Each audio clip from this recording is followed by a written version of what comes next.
11ला बाई कामाला येते, 5ला जाती, 200 रुपये रोज आहे, 2 तास खाती दुपारा.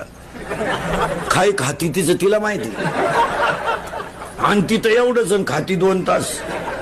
तिला म्हणलं हात उचलती पण तिथं कांद्या लागला होता, लागेलच लागायचं करायला. हो, मोबाईल आहे तिच्याकडं, ती नवऱ्याला फोन करते गवत न्यायला या. तो गडी सायकल येऊ नये, त्यालाही गाडी. त्याला 300 नीला 200 किती झाले, 500. आपल्या गावात त्यांचं 20 लिटर दूध डेअरीला आहे, त्याचे 500. 1000 रुपये रोज आहे नवरा बायकोला. ताज्या दुधाचा चहा पिती 6:30ला. पाणी वापरीत नाही चहाला, नुसतं दूधच आहे.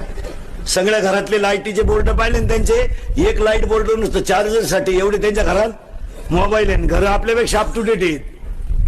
वा वा वा. जेवताना टीव्ही पाहती, झोपताना मालिका पाहती. माझे मन तुझे झाले. हा, दिवस उगेपर्यंत झोपती. सकाळी आपणच तिच्या घरी बिंदवान धुतल्याचं. आज काय करता येतं का काय.